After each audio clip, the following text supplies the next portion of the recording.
Ito na yung Kawasaki ZZR 400N. N model pala to.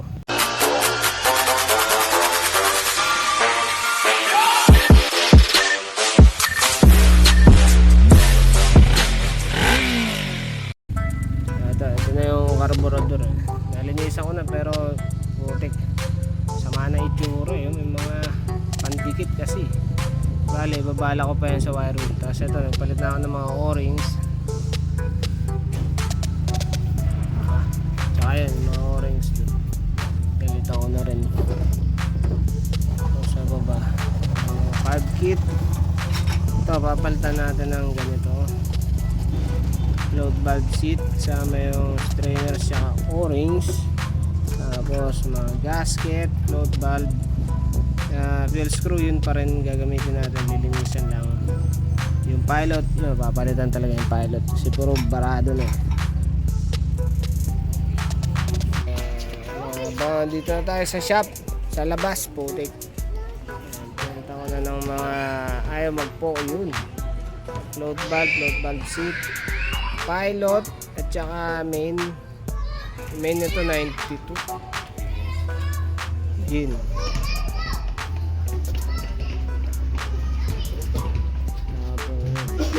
Pwede na isara to. Yan, di pala yung buong slider yung kailangan palitan, kahit yung diaphragm lang. Meron pa pala ako na itong mga to. Mga bago yan. Yan. Goodies Kahit ano, basta masarap. Kailangan laging may post. Putik. Peking J-Mac. Ito, Peking J-Mac. Kilala niyo ba si J-Mac? Siyempre, kilala ni J-Mac. Pinsan ni J-Mac yan. Yan yung Peking J-Mac. Pero totoo, pinsan ni J-Mac yan. Putik. Issue. Mas pogi. Ito kailangan ano eh. Kailangan ito hindi konektado doon sa kabila. Bali puputulin ko to, lagyan ko ng plug muna. Pansamantala, tornilyo. Tapos to rin, puputulin ko, lagyan ko ng tornilyo para ma-plug. Kasi hindi sila pwede magkasama eh. Tapos, ayan, pwede na karga ng gas. Tapos babypass ko na lang pala to. Kasi magulo eh. Lagyan ko ng battery. Ayan. Battery niya, negative. Walang karga ito.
Cylinder na to. Ayun, maayos din. Kaso mataas yung minor eh. Ayaw bumaba. Hindi ko alam bakit ganun eh. Ito setup ko, bypass ko yan eh. Bali yung bypass harness. Walang connection yan sa kahit ano sa kanya. Rekta ko lang yung positive ganito. Positive to ng CDI tsaka ng coil. Ito. Naisip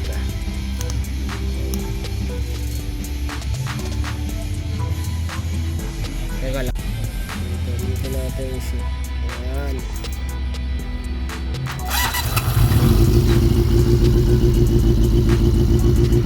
Kasi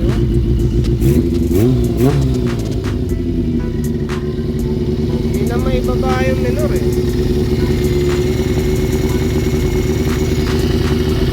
Nakalutang na eh.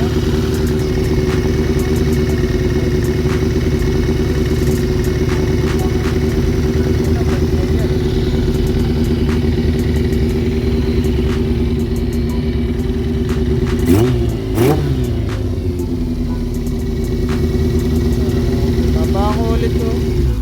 Baba ko ulit tong card. Tingnan ko ba't ganyan? Ba't ayaw mag-drop ng minor?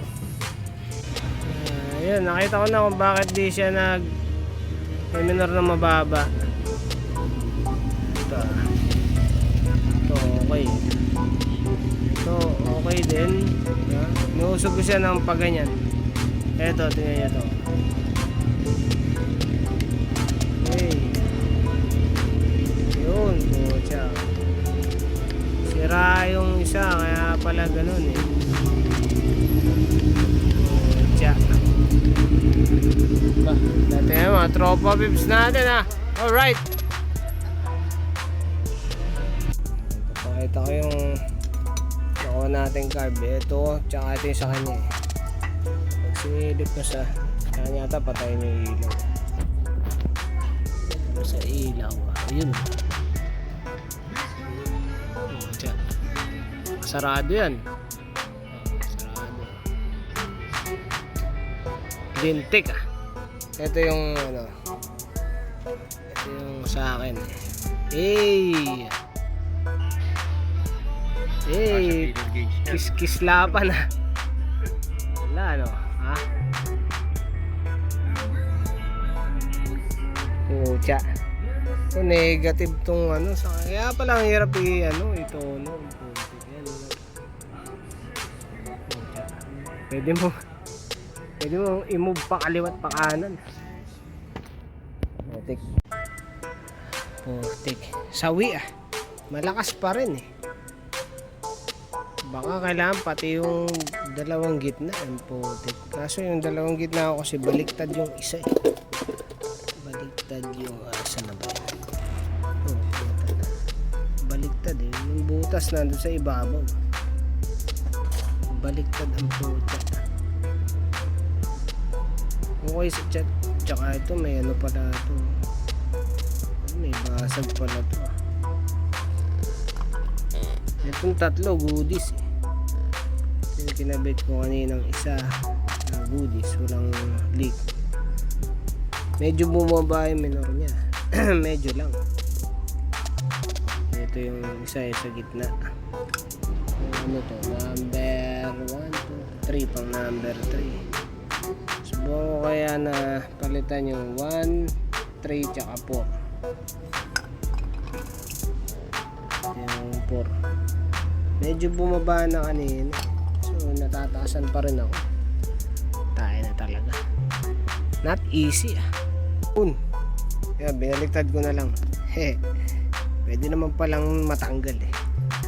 Mas okay ito eh. Ang butas ah. Kumpara nyo dito. Ito yung sa kanya lahat. Buong set. Medyo mabigat eh. Boom.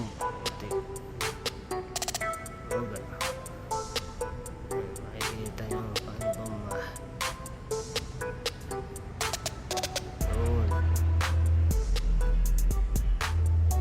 lahat may awang. Nakpan ko na nga yung ano eh. Lalo yung pagtalintik eh. Nakpan ko na nga yung ano eh. Yung ilalim. Ano, maglaki talaga eh. Sarado pa yan ah. Ayan. Nakalutang yung ano. Speed screw. Kita nyo ba? Talagang malalaki. Pakita ko yun sa akin. Wala oh. Ito lang palit ko. Yung buong set. Putik. Tingnan nung oras na. Natatapos din yung video. 3:31 ng umaga. Happy birthday, Dadudes. Pakita ko lang yung ano, putik. Kwenta ko 3 karburador. tatlong karburador yung pinalit. Pahinahon na, no?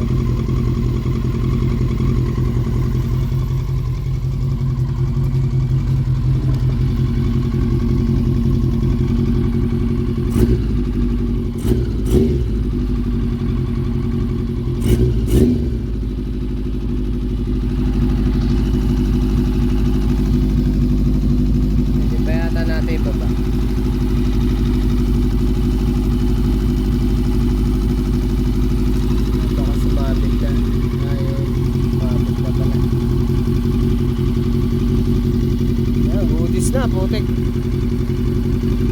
So setup ko lang yung luma niyang CDI tsaka yung existing niya na ano, na setup.